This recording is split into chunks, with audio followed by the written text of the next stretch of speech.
So let us now go to our first topic, which is the basic concept method.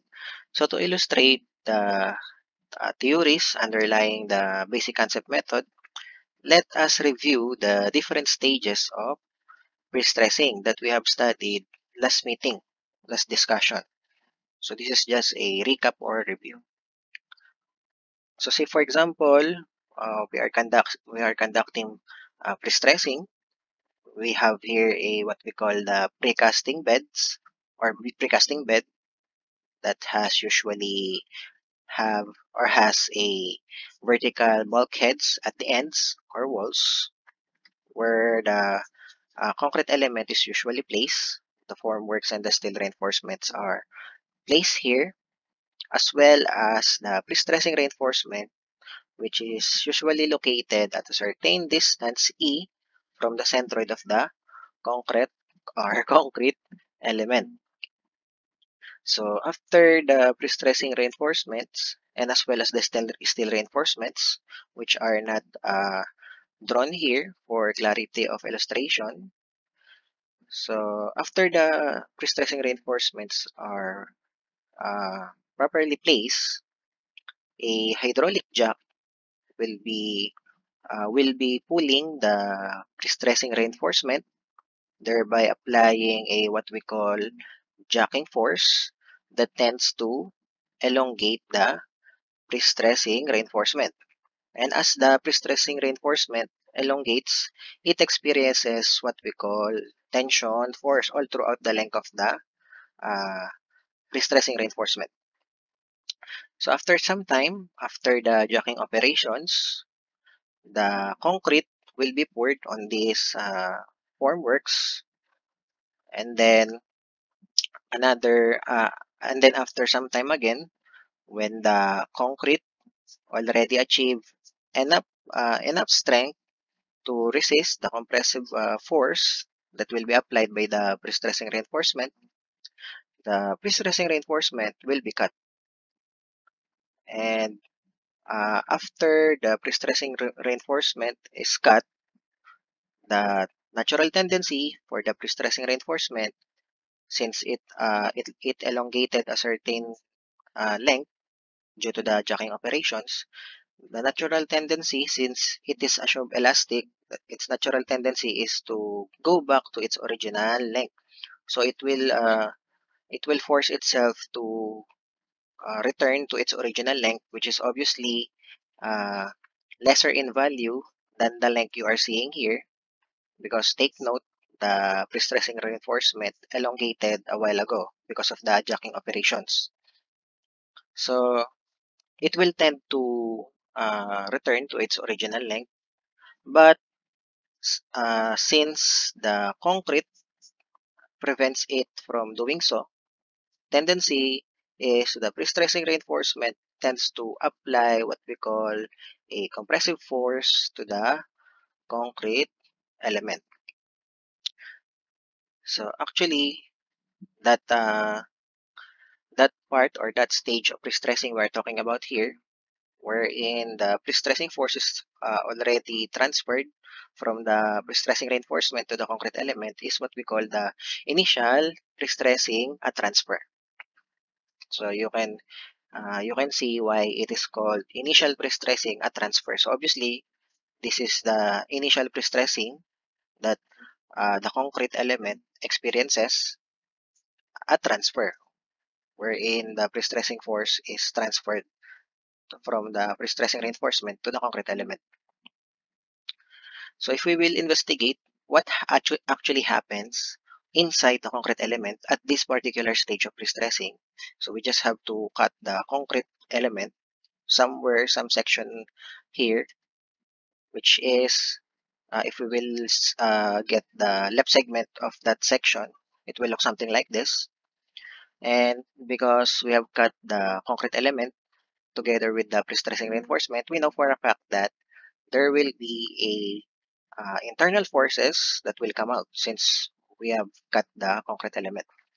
And first on those internal forces that will come out is the uh, tension force acting on the pre-stressing reinforcement. So let us just call that tension force a magnitude of P. So again, why tension force? So again, take note guys that the pre-stressing reinforcement is still elongated uh, at this case, at these circumstances. So since it is still experiencing elongation, uh, uh, because of that elongation, the pre-stressing reinforcement will experience tension force, because we all know from mechanics of the formable bodies that if there is elongation, there is a tension force, or vice versa. If there is a tension force, there may be or there may be an elongation that is being experienced by the pre-stressing reinforcement. So at this stage, at this particular point in the stage of, at this particular stage of pre-stressing, the P, the magnitude of P, is actually equal to the initial pre-stressing force, or what we call PI. So this PI is the what we call initial pre-stressing force, which is the force being experienced by the pre-stressing reinforcement before it will experience a what we call losses. So there are many reasons why these losses occur on the pre-stressing reinforcement. So actually, we will study them later on the later chapters. So this is the uh, force that is being experienced by the pre-stressing reinforcement at this particular stage of pre-stressing. And if you can see here, if you can notice, there is no bending moment or moment being experienced by the concrete element at this particular section, actually at any section of the concrete element. So why is that? Why is there no moment that is being experienced by the concrete at any section at this particular part of the pre-stressing operation? So obviously, it's because there is no transverse load being supported by the concrete.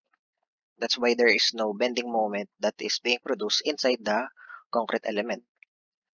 And another reason for that is because the concrete element is fully supported by the precasting bed. So the weight of the uh, concrete element is fully supported by the precasting bed. So the concrete element at this stage of pre-stressing doesn't support any bending moment. So there is no bending moment being produced inside the concrete element at this particular stage of pre-stressing. So if you can imagine what happens on this concrete element as the pre-stressing reinforcement tends to shorten itself or go back to its original length, if you can imagine, this right segment of the concrete element is being pulled towards the left segment because of the pull or tension force or the pull being experienced by the pre-stressing reinforcement.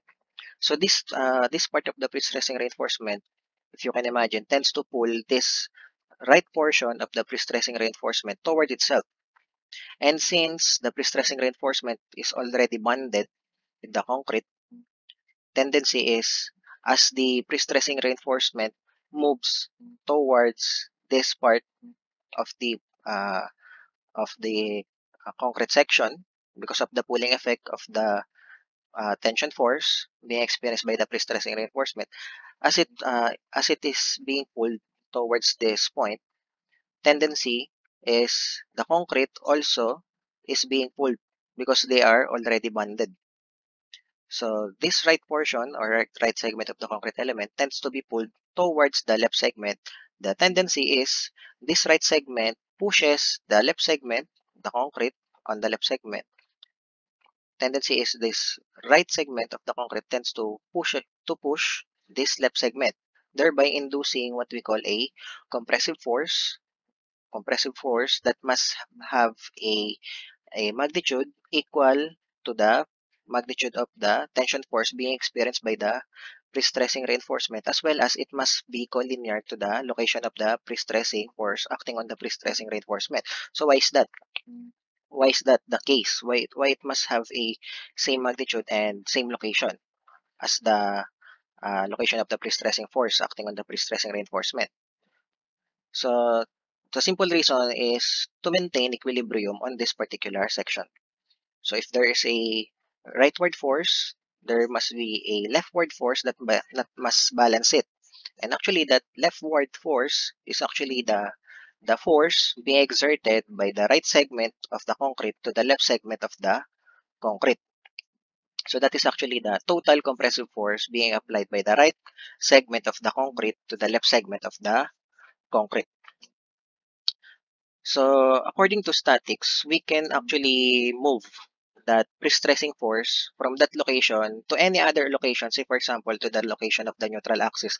We can actually move this force to the location coinciding to the location of the neutral axis according to statics by introducing a what we call the moment being produced by this force to the neutral axis. So what is the magnitude of that moment being produced by this pre-stressing force located here to the centroid or to the neutral axis? So actually, we know that moment is just equal to force times perpendicular distance, which is in this case E. So the moment being produced by this pre-stressing force to the neutral axis is just equal to P times E. So there, we already transferred this force acting here on this location to this new location coinciding to the neutral axis. So since we already transferred this to this with just a consequence of introducing a moment here, which has a magnitude of P times the perpendicular distance E, which is equal to PE. So since we already transferred it, we can remove this already. So you can see here that the because of the tension force, because of the pre-stressing force uh, being experienced by the pre-stressing reinforcement, we actually have produced a single force acting on the centroid or to the neutral axis of the concrete element, as well as a what we call eccentric moment. So this eccentric moment is actually the moment due to the eccentricity of the pre-stressing reinforcement. So these two things are actually the result of the pre-stressing force may experience by the pre-stressing reinforcement. So we just have, again, to recap, the colored green, the colored green here are the forces and moments or stresses later on that are being experienced by the concrete. The purple color here is the force being experienced by the pre-stressing reinforcement. So take note, we have two different materials that we consider here, the concrete and the pre-stressing reinforcement. So the green color things represents the things, the forces, the moments, the stresses that are being experienced by the concrete, not by the pre-stressing reinforcement. So we have here a single force and a moment acting on the centroid or to the neutral axis of the concrete element due to the uh, existence of the pre-stressing force P acting on the pre-stressing reinforcement. So these two things here, the single force and the bending moment that we can see here, actually produces stresses to the concrete, wherein the single force, the force P, actually produces what we call an axial stress. So we call it axial stress because the single force actually acts on the centroid or to the neutral axis. So this single force P actually produces what we call axial stresses on the concrete. So we can assume that those stresses acting on the cross section of the concrete are uniform in magnitude all throughout the cross-section with a magnitude equal to the ratio of the axial force P and the cross-sectional area of the concrete element. So in equation form, it will equal to this, P over AC, the magnitude of the force P and the concrete area A. So again, I just put here negative to indicate that these stresses are actually compressive stresses because they are obviously pointing towards the concrete section. And why is that? Because the single force is also pointing to the concrete because again, we know that single force obviously apply a compressive force to the concrete section. So therefore, obviously, the resulting stress coming from that single force will obviously have a, or will be obviously compressive stresses as well. It will be compressive as well. So this is the stresses induced by that single force acting on the neutral axis or acting on the centroid.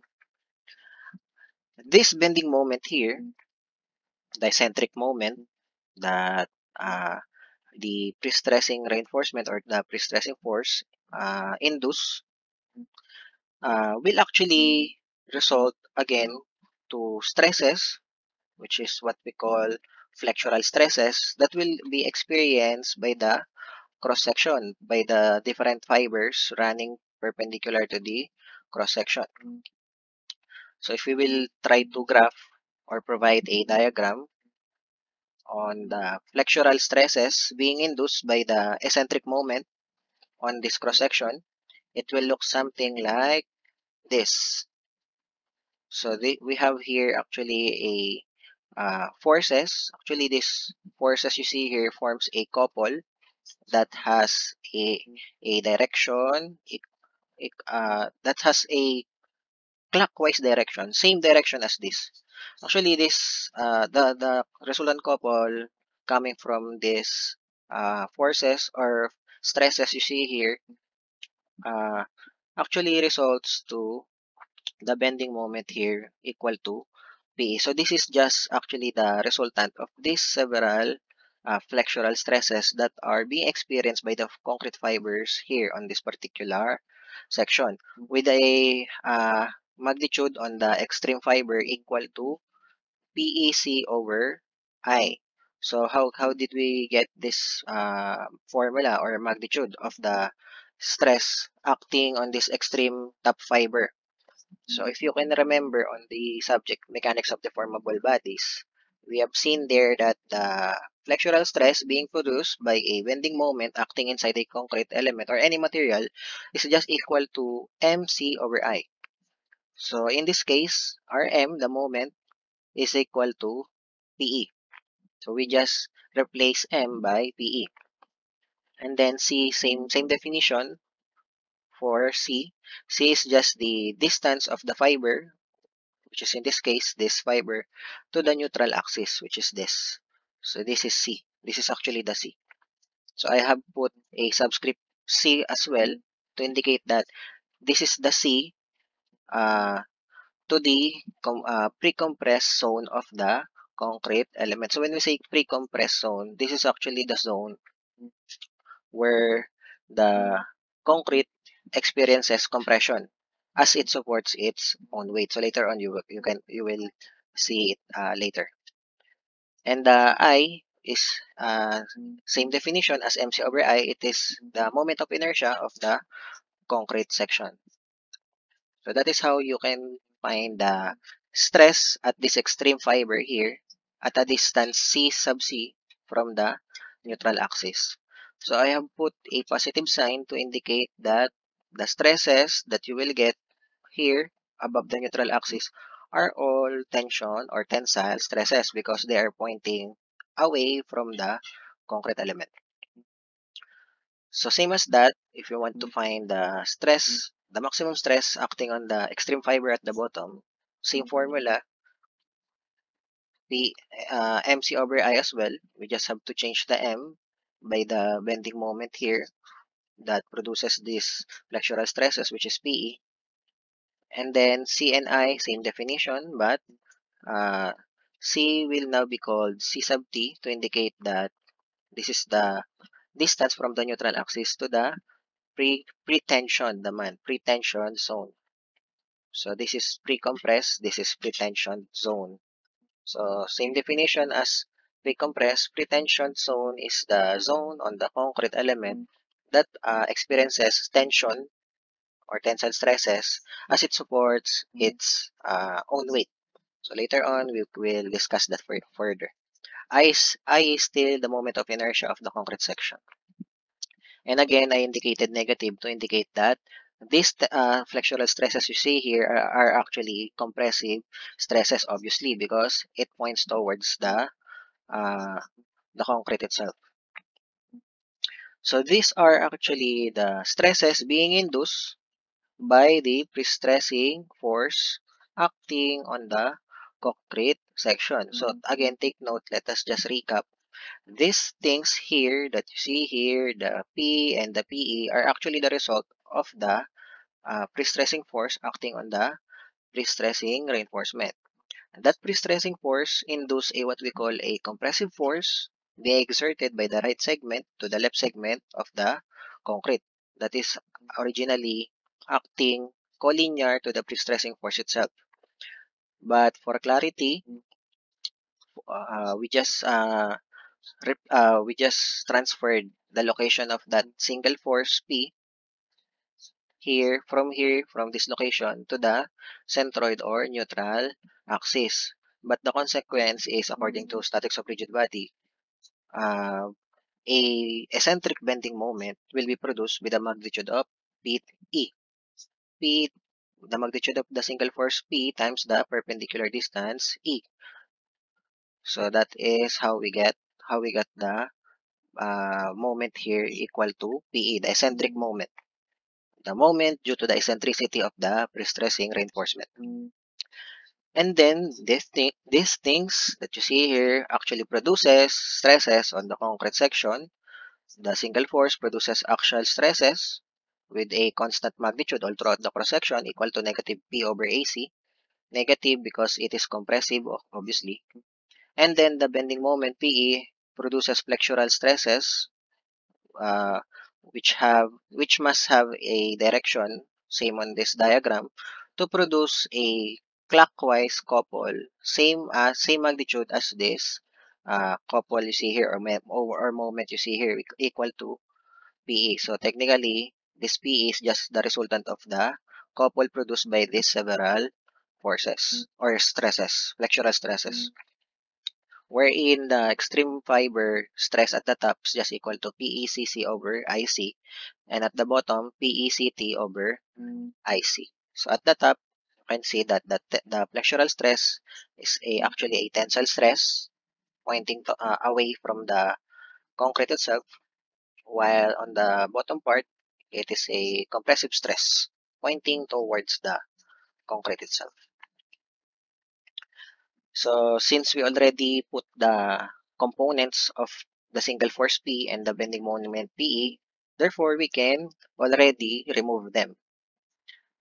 So if you will observe here, these flexural stresses that resulted from the bending moment PE, the eccentric moment due to the eccentricity of the prestressing force, if you will observe here, these flexural stresses tends to produce a clockwise bending moment, which is again the PE, the bending moment we have here, the eccentric bending moment. So because of that clockwise moment being produced by these flexural stresses, the concrete itself tend to bend on that uh, direction of the moment produced by these flexural stresses, uh, which has a direction clockwise. So if you can imagine, if we apply a clockwise bending moment at this particular cross section, the concrete beam tends to bend upward since we have a clockwise moment. So if you can imagine this bending moment here, the PE, tends to bend this segment of the beam upward. It will tend to bend the beam upward, thereby producing what we call camber. So if you can imagine, this concrete element or concrete beam will bend upward, producing a what we call camber.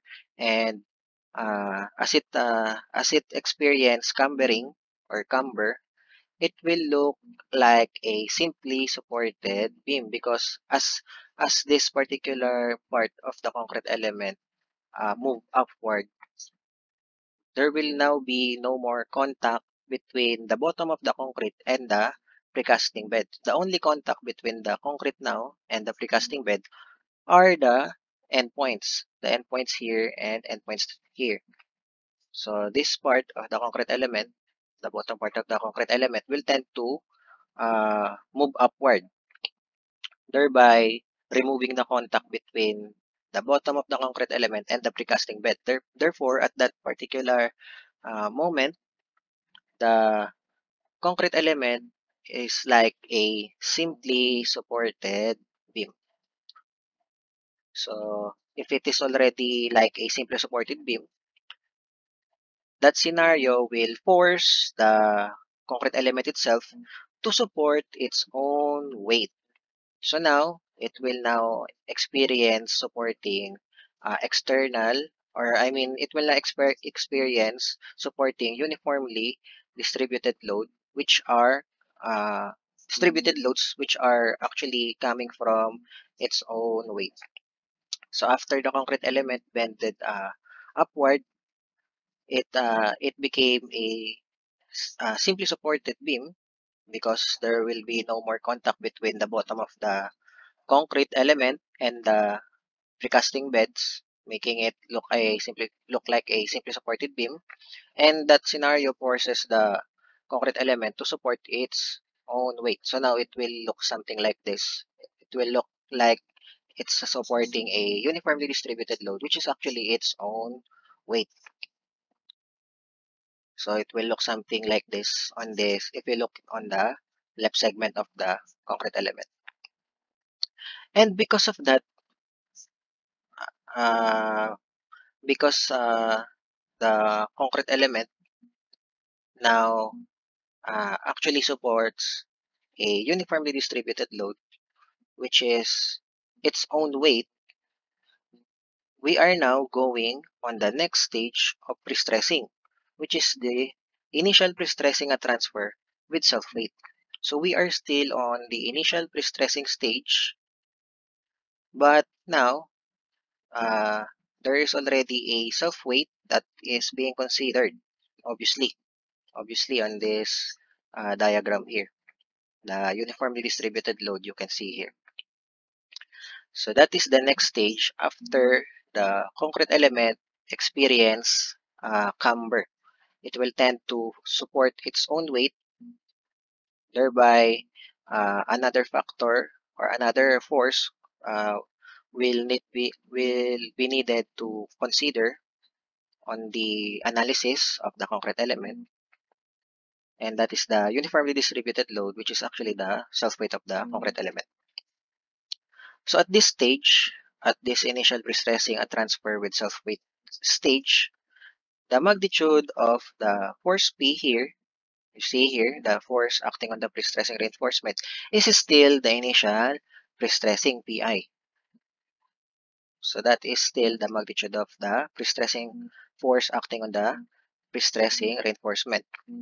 But due to the existence of the uniformly distributed load W, which is actually the self-weight of the concrete element, internal forces will be produced additionally on the concrete section because of the existence of the uniformly distributed W. And we know that the internal forces that will be produced inside a concrete element at a particular section due to a uniformly distributed load W are actually the shear force, which is this, which is actually the resultant of the several stresses acting on the concrete section, which are actually shear stresses, and we usually assume that the average of those shear stresses acts constantly all throughout the section. But in reality, the actual magnitude of the shear stress at any point on the section are actually varying, with the largest magnitude usually on the location of the neutral axis, and then tends to diminish as you go to the extreme fibers. So one of the internal forces that will be produced due to the existence of a uniformly distributed load W is the shear force, as well as the bending moment. So those two are the internal forces that will be produced when you apply a uniformly distributed load on a concrete element. The shear force, which is actually the resultant of the shear stresses here, and the bending moment, which is actually the resultant of the flexural stresses that will be experienced by the concrete fibers of the concrete section. So if we will graph the flexural stresses that will be experienced by the concrete fibers on this particular cross section, it will look something like this. So again, just like on the case of the flexural stress or the eccentric moment, we also have here a series of varying forces which are which have a resultant couple equal to the bending moment, same direction as well. So if you can imagine the resultant of this triangular part going to the left, this triangular part going to the right, they are equal in magnitude but opposite in direction, thereby producing a couple with a direction counterclockwise, same as this moment. Since because the resultant of this several flexural stresses is equal to this bending moment. This is the reason why there are flexural stresses being produced here, which has a magnitude on the extreme top fiber equal to mc over I from mechanics of deformable bodies. And again, I put negative because the stresses here on this zone points towards the uh, concrete itself, thereby producing a what we call compressive stresses. So I put a negative there. And then if you want to find the stresses at the bottom, same formula, mc over I, but positive since these forces point to away. These forces point away uh, from the concrete itself. So again, same CC and IC, CT and IC, same definition as this. C is the distance from the neutral axis. C is distance from the neutral axis. I is moment of inertia. So this is just the C for the pre-compressed zone on the upper portion of the neutral axis in this case. And CT is the distance below the neutral axis to the pretension zone.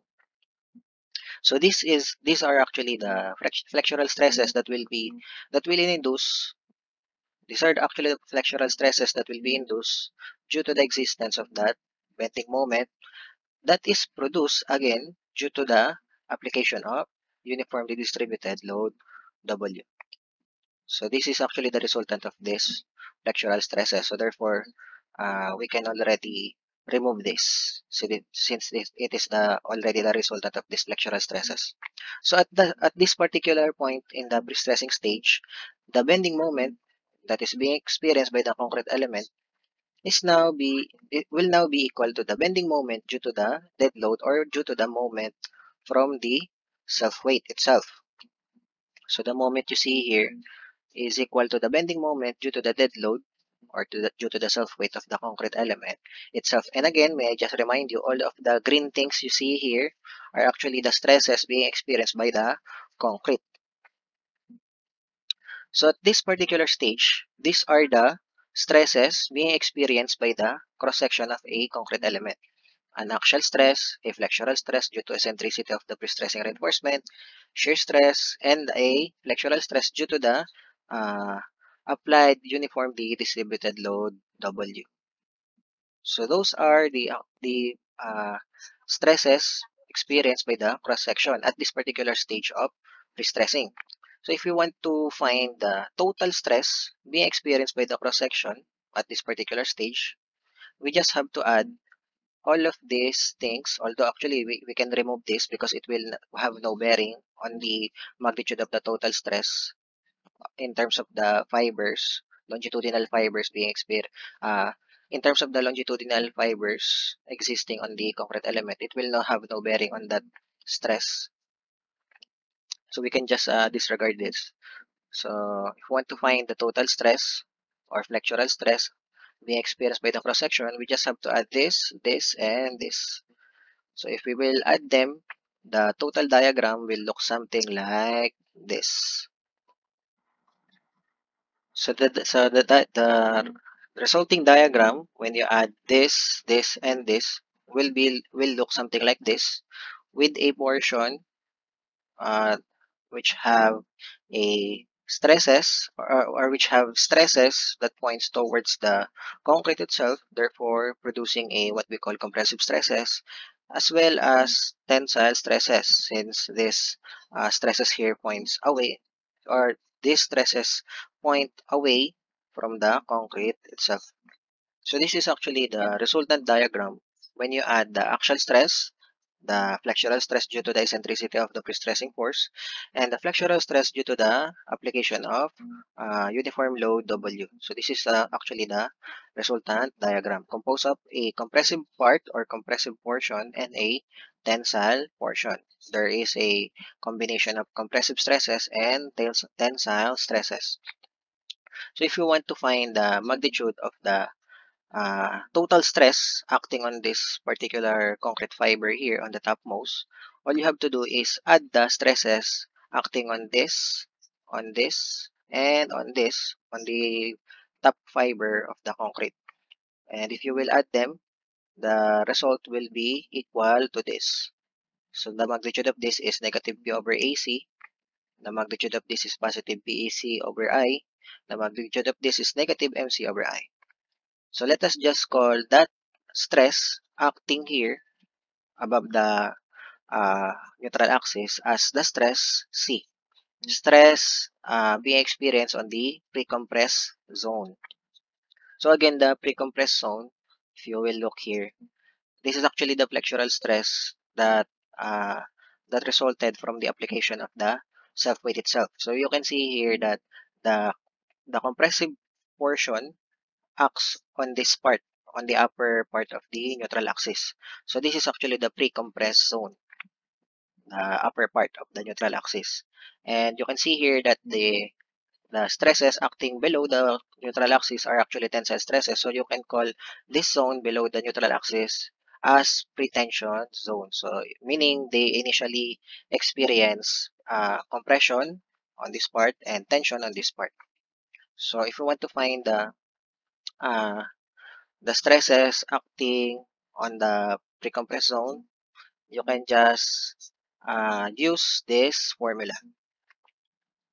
Negative P over A plus PC over I minus MC over I.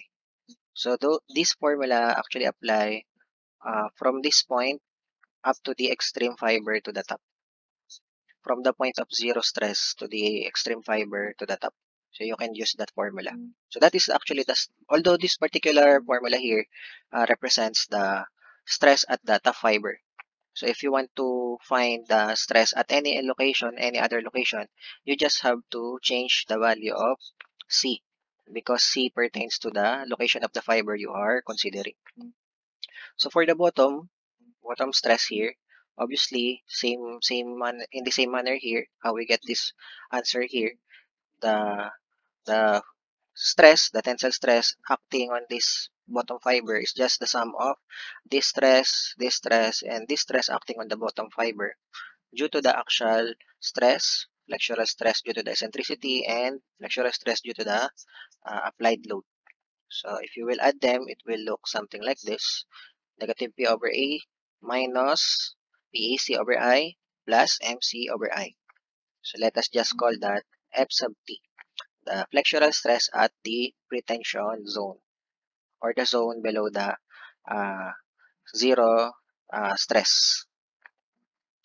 So this is how you get the stresses, the total stresses acting on the cross section at this particular stage of prestressing, wherein the P is equal to Pi and the M is equal to the moment due to the dead load. But after some time, the concrete itself will have to support additional loads, which are the superimposed dead loads and live loads, thereby making the concrete support what we call the service loads, the total service loads, the loads coming from the total dead loads, which is composed of the dead load or the self-weight itself and the superimposed dead load, and the live load. So when the concrete already carries those service loads we are talking about, uh, the concrete, we can say that the concrete is already on the stage of uh, service load condition. If it already uh, supports those service loads that are intended to be supported by it. By the way, if you will find the resultant of this, the total if you want to find the total compressive, or should I say, if you want to find the resultant of this diagram, the forces pointing towards the concrete and the forces or stresses pointing away from the concrete itself, if you want to find their resultant, you just have to get the resultant of this larger triangle here, which is obviously will point leftward, and you will just have to find the resultant of this smaller triangle here, which will obviously point towards the right, or which will point rightward. And if you want to find the resultant of those two resultants, so total resultant, we're talking about total resultants here. If you want to find their resultant, you just have to add them. And obviously, if you will add the resultant of this that points leftward and the resultant of this which points rightward, you will have a single force that will point leftward, which is this. So why is it pointing leftward? Because obviously the resultant of this larger triangle will govern, which has a direction pointing towards left. So obviously their resultant will have a direction similar to the direction of the resultant of this larger triangle. And we will call that resultant force as the resultant compressive force. So that is the total force acting on this concrete section at this particular stage on the initial prestressing at transfer with self-weight.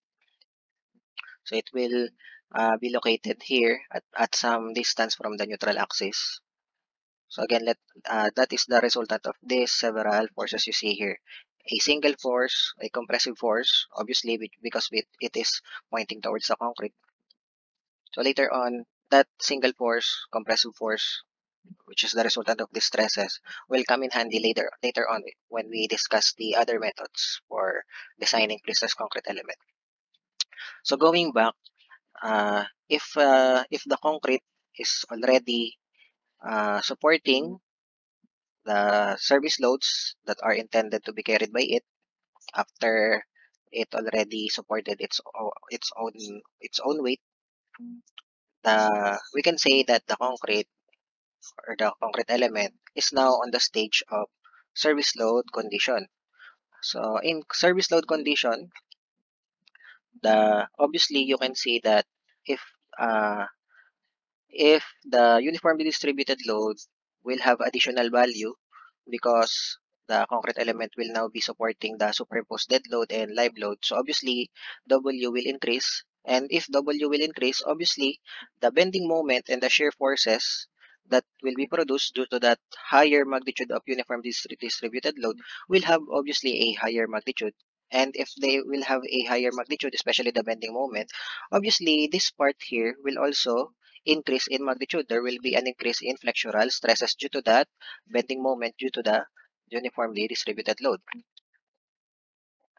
So meaning the magnitude of M that we will use here will now be not anymore MDL, but it must be MDL, moment due to the dead load or the self weight, and the moment due to the superimposed dead load, and the moment due to the live load. So this will now be the total moment that will be induced here at this particular section due to the uniformly distributed load, which is actually the total of the dead load, the superimposed dead load, and the live load that are being carried by the concrete element.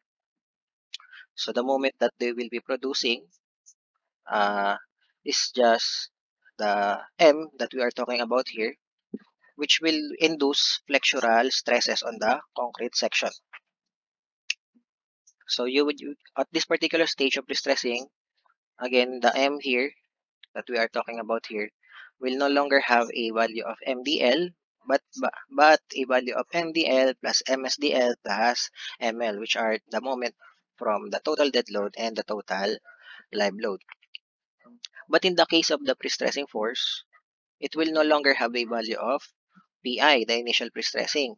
at this particular stage at service load condition, because as we discussed on the previous discussion, we have known that the pre-stressing force actually diminishes in value or in magnitude due to some factors that causes what we call pre-stress losses, which will be discussed later on later chapters. So the magnitude of P here will no longer have a value of Pi. It will actually diminish up to or down to a value what we call PE, the effective pre-stressing force. So it will have a lower, the P here will now have a lower value PE because of the occurrence of pre-stress losses, which will occur due to several reasons, which we will be discussing later on the later chapters. So in this particular stage of pre-stressing, the P that we will use here to find the stresses, total stresses acting on the cross-section, will now be PE and the total moment due to the dead load, superimposed dead load, and live load. So that is how you can compute the uh, stresses acting on the cross-section of a concrete element at every stages of pre-stressing. So you just have uh, to be familiar with the corresponding values of the P and M that you have to use on this formula for finding the stresses.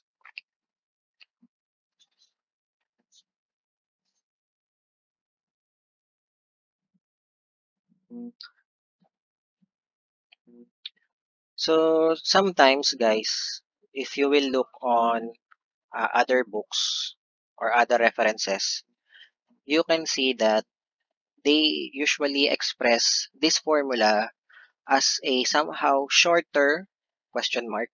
I don't know if it will be shorter, but they are usually expressing this formula in terms of the radius of gyration and the section modulus. So if you can recall from statics of rigid bodies, moment of inertia is actually equal to the cross-sectional area, and or I mean the moment of inertia is actually equal to the product of the cross-sectional area and the radius of gyration, the square of the radius of gyration. And the section modulus, if you can remember from mechanics of the movable bodies, is actually equal to the moment of inertia divided by c. So you can see, if you will look on some references, other references or books, they usually express this formula in terms of radius of gyration and section modulus. So how can you express these formulas in terms of this? So obviously, IC, you just have to replace uh, you just have to replace IC here by ACR squared. So we can change this, we can replace this to ACR squared, and then we can replace C over I by S, the section modulus. So we just have to divide M by S. So on this part, since we already changed I by ACR squared, we can obviously factor out P over AC on both terms. So thereby the producing formula will now be negative P over AC quantity 1 minus EC over R squared minus M over S. So that will be the resulting formula. So usually at some reference book, they usually express this formula as that in terms of radius of gyration and section modulus. But for me, I prefer to express it as this for you to be able to know that the total stresses being experienced by the concrete section at any particular section on the concrete element is just equal to the sum of the axial stresses, flexural stresses due to the prestressing or due to the eccentricity of the prestress force, and flexural stress due to the moment induced by the external loads. So this is how I want you to remember the formula so that you can appreciate more the formula on how to find the total stress acting on the cross section. But if you want, you can express it in terms of this. If you want to have a somehow shorter formula. I don't know if it will be shorter. in terms of writing, but it's up to you if you want to remember this or the formula that is in terms of radius of variation and section modulus. Now, may I just add this term here, which is what we call the residual pre-stress factor, which is just the ratio of the effective pre-stress here and the initial pre-stress. So the ratio of the effective pre-stress and the initial pre-stress is actually what we call gamma, the residual pre-stress factor, which will come in handy later on when we already are actually designing a concrete element. So this is just actually the ratio of the effective pre-stress force and the initial pre-stress force. So this is how you can see how much of the initial pre-stress force still is remaining on the pre-stressing reinforcement. So this is how you can see how much of that initial pre-stressing force remained on the pre-stressing reinforcement. You can use that ratio, the residual pre-stress factor.